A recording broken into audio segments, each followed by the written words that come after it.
चलिए सर। पद्मश्री से सम्मानित मोबाइल आगे मत करिए।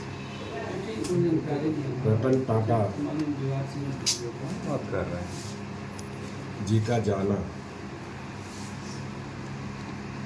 सिर्फ जमशेदपुर वासी टाटा घराना के लिए नहीं बल्कि देश के लिए अपूर्णीय क्षति है।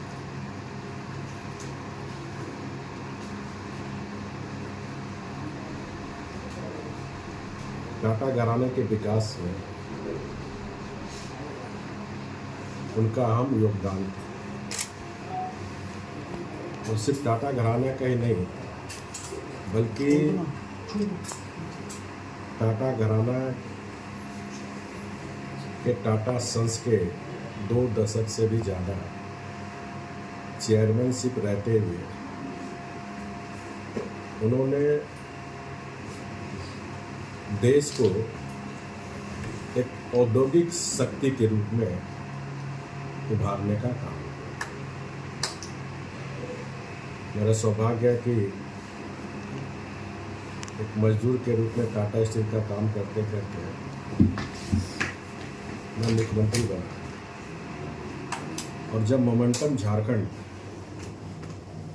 हम 2017 में खेलगांव में आयोजित किए थे, तो मोमेंटम झारखंड करने के पहले मैं विभिन्न राज्यों का रोड शो भी करता था। उस दरमियान बॉम्बे में रोड शो किया था। उस समय टाटा सन्स के चेयरमैन सारस मिस्त्री हुआ करते थे। और जब वो मुझसे मिलने आए तो मैंने रतन टाटा से मिलने की इच्छा जाहिर की और फिर उनके साथ मैं टाटा बोर्ड के ऑफिस में गया जहां रतन टाटा से मेरी मुलाकात हुई और मैंने उनसे अनुरोध किया कि झारखंड आपका है, झारखंड के इस पवित्र धरती से ही आप गुलामी में भी झारखंड जैसे राज्य में औद्योगिक की नींव रखी, तो आप उस झारखंड के मोमेंटम झारखंड में जरूर आएंगे। तो उन्होंने सहर्ष स्वीकार किया और उन्होंने मोमेंटम झारखंड में आए भी और उन्होंने आने के बाद जो उन्होंने भाषण भी दिया था तो झारखंड की प्राकृतिक संसाधन सीधे साधे लोग का वर्णन भी उन्होंने किया था। मोमेंटम झारखंड के बाद मैंने उनसे अनुरोध किया कि यहाँ कैंसर हॉस्पिटल नहीं है। मेरा आपसे अनुरोध होगा कि धरती आपका, झारखंड आपका और हमारे काफ़ी कैंसर पेशेंट बॉम्बे या अदर राज्य जाना पड़ता है। तो उन्होंने साहस स्वीकार किया, बोला आप ज़मीन दो, मैं कैंसर हॉस्पिटल बना रहा हूँ। और तत्काल ही मैंने 1 रुपये में 22 एकड़ ज़मीन रांची में दिया और 10 नवंबर 2018 को स्वयं रतन टाटा जी आए भूमि पूजन करने और आज वहाँ बन के भी तैयार है, वहाँ ट्रीटमेंट भी हो रहा है। तो ऐसे सहृदय व्यक्तित्व, सरल व्यक्तित्व, वादा के धनी से व्यक्तिगत रूप से मुझे भी काफ़ी क्षति हुई। वो काफ़ी खुश थे कि एक टाटा स्टील का मजदूर आज मुख्यमंत्री है। तो मैं मानता हूँ कि रतन टाटा पद्मश्री से सम्मानित इतिहास के पन्नों में उनका नाम अंकित है। माननीय सर, अंतिम बार जब आपने उनसे भेंट की तो क्या बातें हुई थी उनसे रांची में? नहीं, जब शिलान्यास करने आए थे तो काफ़ी खुश थे वो और मैं भी खुश था क्योंकि उन्होंने एक बार के रिक्वेस्ट में भी हामी भर दी थी। उनकी कोई ऐसी बात जो आपको याद करती हो या हमेशा प्रेरित करती हो? नहीं, देखिए, मुझे मुख्यमंत्री काल में 2 बार उनसे मिलने का मौका मिला, एक बॉम्बे और एक जबकि मोमेंटम झारखंड में, और फिर थर्ड टाइम में जब शिलान्यास किए।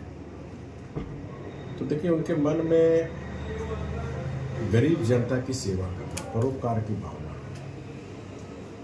कि हम जो भी कमाए हुआ धन है इसी समाज से हम कमाते हैं। तो एक ट्रस्ट के रूप में आप देखें टाटा घराना, चाहे खेल कूद के क्षेत्र में हो, चाहे सामाजिक सेवा के क्षेत्र में हो, या फिर नए नए नवाचार के क्षेत्र में हो, या फिर कैंसर हॉस्पिटल बनाने के क्षेत्र में हो, तो जनता को अधिक से अधिक सुविधा मिले, ये उनकी भावना रहती थी कि हमारा देश सिरमौर बने दुनिया का क्षमता भारत में है, तो उनकी काफ़ी अभिरुचि रहती थी। और मैं कह सकता हूँ कि उनका जन्म ही राष्ट्र निर्माण के लिए हुआ था। जब भी देश को, सेना को रतन टाटा की जरूरत हुई तो रतन टाटा एक मॉडल बन के सामने आए। कई बार खाली सेना में नहीं, आप देखिए कोरोना काल में भी जिस तरह आपने फंड से उन्हें 1500 करोड़ रुपया गरीब तबकों के लिए दिया, तो टाटा घराने का एक अलग कंसेप्ट है। और उस कंसेप्ट की जो विरासत में उनको मिली थी, उन विरासत को संभालते हुए, सजोते हुए आने वाली पीढ़ी के लिए भी वो संदेश देते रहे। और मुझे पूरी उम्मीद है कि टाटा घराना रतन टाटा की विरासत को आगे बढ़ाने का काम करेगा। सर, आप जब टाटा स्टील में थे और जब रतन टाटा को सुनते थे और जब देखने मिला, दोनों में कितना अंतर लगा? नहीं, जब मैं ड्यूटी करता था तो 3 मार्च में आते थे वो गेट, बिष्टुपुर गेट के सामने। उद्योग जगत के महान नेतृत्वकर्ता रतन टाटा जी नहीं रहे। ये बहुत ही दुखद हम सब देशवासियों के लिए है, क्योंकि औद्योगिक नेतृत्व करते हुए आज़ादी के पहले से टाटा घराना ने हमेशा इस बात का ध्यान रखते हुए औद्योगिक विकास के दृष्टि से राष्ट्र को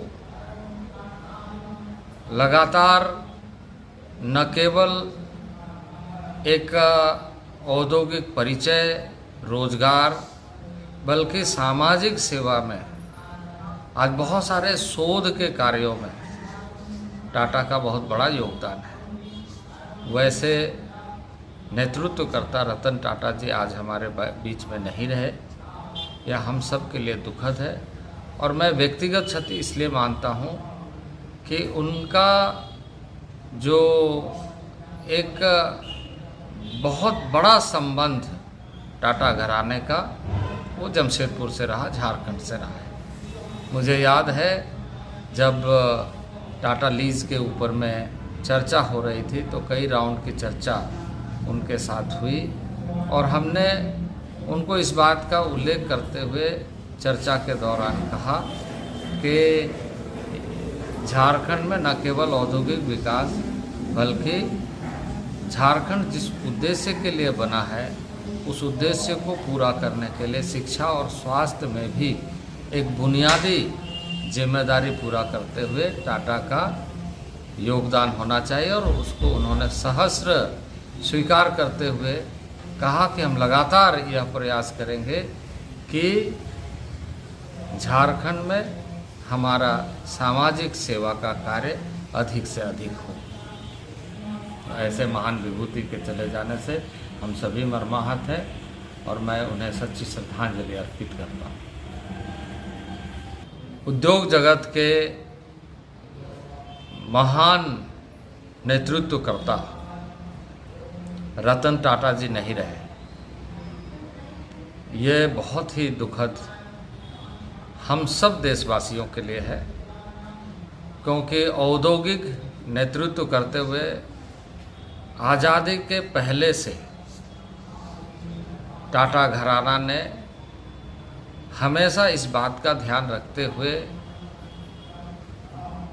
औद्योगिक विकास के दृष्टि से राष्ट्र को लगातार न केवल एक औद्योगिक परिचय, रोजगार, बल्कि सामाजिक सेवा में आज बहुत सारे शोध के कार्यों में टाटा का बहुत बड़ा योगदान है। वैसे नेतृत्वकर्ता रतन टाटा जी आज हमारे बीच में नहीं रहे, यह हम सब के लिए दुखद है।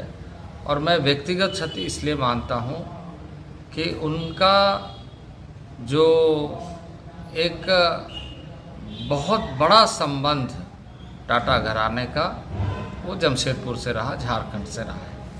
मुझे याद है जब टाटा लीज के ऊपर में चर्चा हो रही थी तो कई राउंड की चर्चा उनके साथ हुई और हमने उनको इस बात का उल्लेख करते हुए चर्चा के दौरान कहा कि झारखंड में न केवल औद्योगिक विकास बल्कि झारखंड जिस उद्देश्य के लिए बना है उस उद्देश्य को पूरा करने के लिए शिक्षा और स्वास्थ्य में भी एक बुनियादी जिम्मेदारी पूरा करते हुए टाटा का योगदान होना चाहिए। और उसको उन्होंने सहस्र स्वीकार करते हुए कहा कि हम लगातार यह प्रयास करेंगे कि झारखंड में हमारा सामाजिक सेवा का कार्य अधिक से अधिक हो।